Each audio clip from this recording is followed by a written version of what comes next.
Kirby's Epic Yarn was the first platformer in the series since Kirby 64 to debut on a console, but rather than return to classic Kirby gameplay, Epic Yarn veered off in a wildly different and unique direction.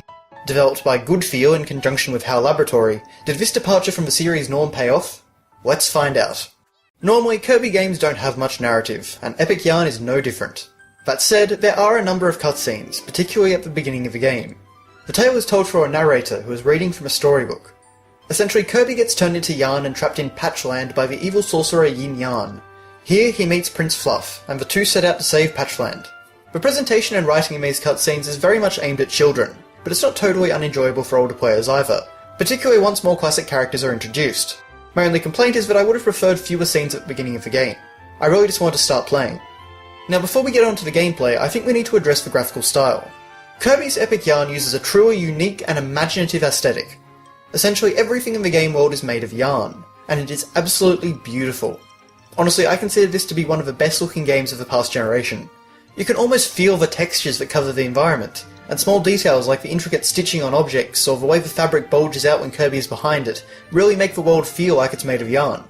And not only does it look great, but it also defines the gameplay. First off, let me say that Epic Yarn controls very well. This is the sort of game where just performing a simple action can feel good. While Kirby has lost his enemy-devouring powers, he has also gained plenty of new abilities.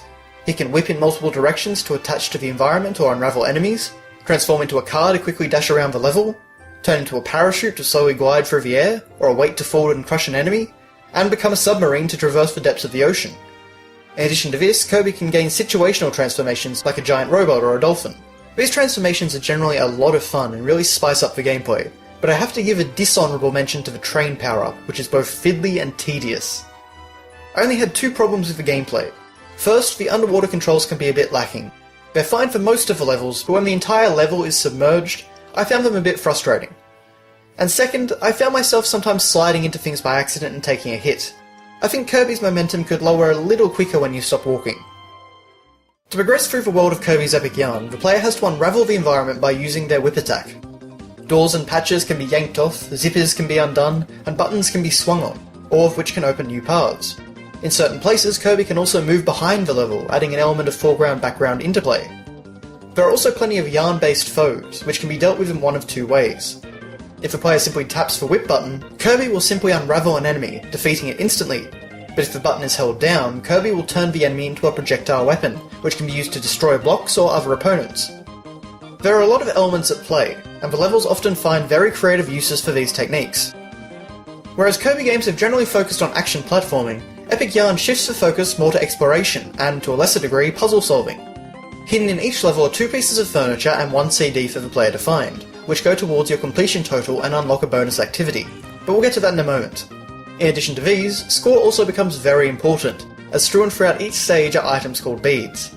Not only do they serve as currency, but if you collect enough of them you'll get the level's gold medal. Just be careful not to take a hit or fall down a bottomless pit. I think that this change in focus serves the game well, and provides a different gameplay experience to complement the different visual style. That's not to say there isn't plenty of action platforming, there certainly is, but it's used to break up the normal progression, rather than being a main feature.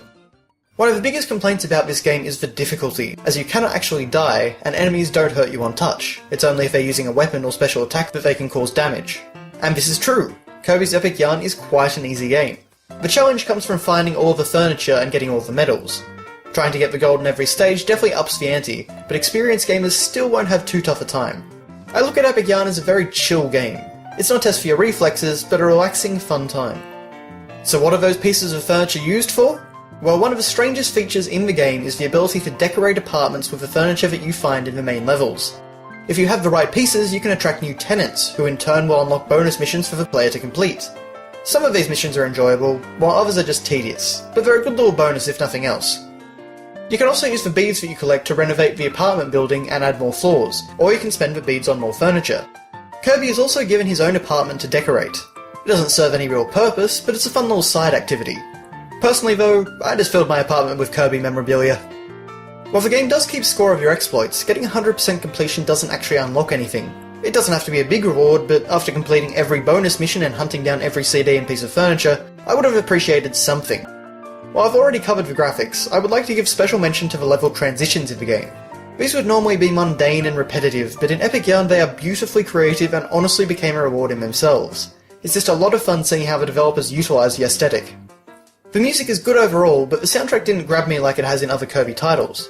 It's bright, cheery, and fits the game well, and there are some standout compositions both new and old. But overall, I'd just call it okay. It didn't leave a lasting impression.